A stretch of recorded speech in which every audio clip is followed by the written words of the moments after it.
The grand Thornfield Concert Hall shimmered under golden lights, alive with quiet anticipation as 38-year-old Marcus Chen polished the last of the brass fittings on the main stage.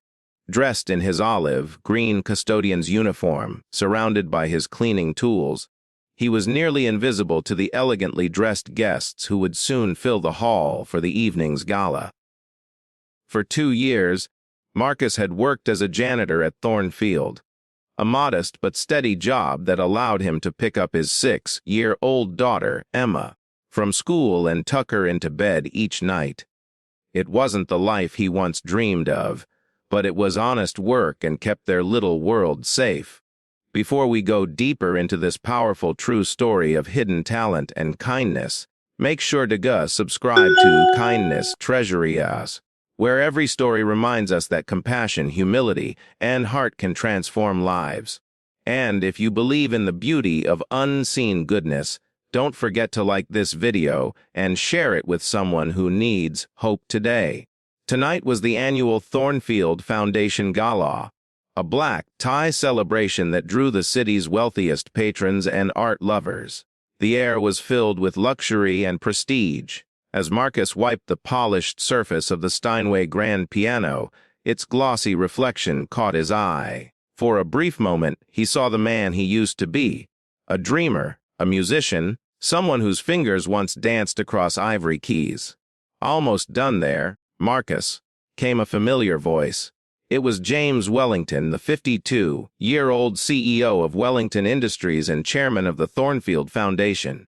Clad in an immaculate black tuxedo, he carried himself with the confidence of a man used to being admired. "Yes, sir," Marcus replied respectfully. "Everything's ready for tonight's event." "Excellent," Wellington said, glancing at his gold watch. The maestro should arrive soon for his rehearsal. As the first wave of distinguished guests began arriving, Wellington turned back to Marcus with a curious smile. "Tell me, Marcus, do any of our staff have hidden musical talents? You seem like you might." Caught off guard, Marcus gave a small smile. "A little, sir. I used to play the piano." "Oh, really?" Wellington raised an eyebrow. Then, turning toward the gathering crowd, he announced with a playful tone, "Ladies and gentlemen, it seems our very own Marcus here has some piano skills. What do you say we have a little pre-show entertainment?" Laughter rippled through the hall. Marcus felt his chest tighten. He could see phones being raised, ready to record the spectacle. To them, it was all in good fun, a janitor entertaining the elite.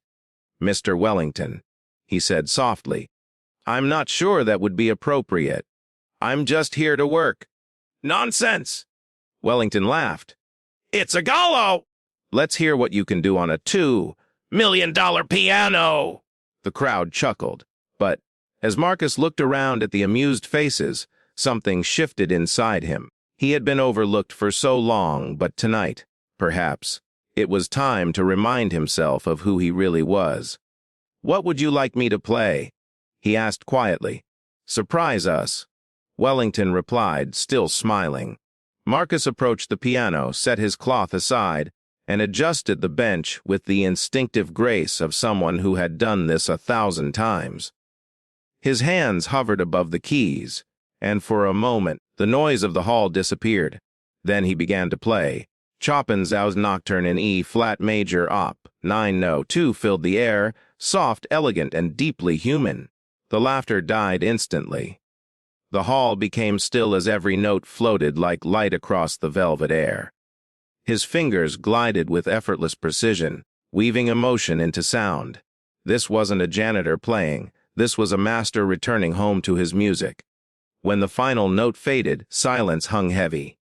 Then, slowly, applause began, growing, swelling, until the audience was on its feet in thunderous appreciation. Wellington stepped forward, his expression transformed. "That was incredible. Where did you learn to play like that?" Marcus hesitated, his voice low but steady. "I studied at the New England Conservatory. I was a concert pianist until my wife passed away.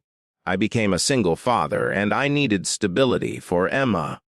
A hush fell over the hall. The wealthy, the powerful, all now silent in the presence of something pure and real sacrifice born of love. "Marcus," Wellington said gently, "why didn't you ever tell us?" He smiled faintly. "When you're trying to support a child on a janitor's salary, you focus on keeping your job. I never wanted special treatment." Wellington nodded thoughtfully. "Would you play one more piece? Something of your choosing?" Marcus sat again and began boxed off air on the G string, a piece that once lulled Emma to sleep when she was small. As the music flowed, it touched something deep in everyone present. Tears welled in more than a few eyes, including Wellington's. When the final note faded, Wellington turned to the audience. "Friends, tonight we came to celebrate art. And we've found it, right here among us.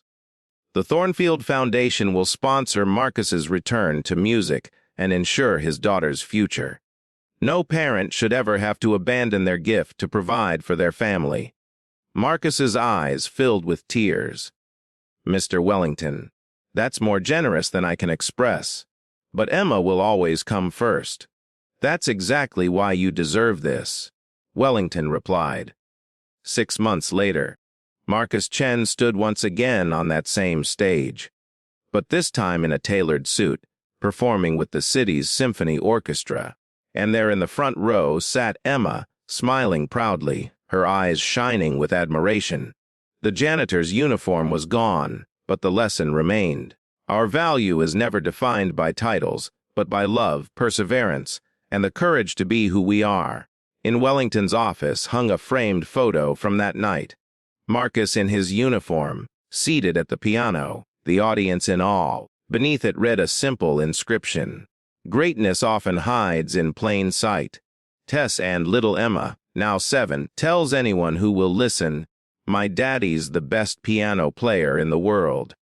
Not because he plays for crowds, but because he gave up everything for her and still found his way back to his music."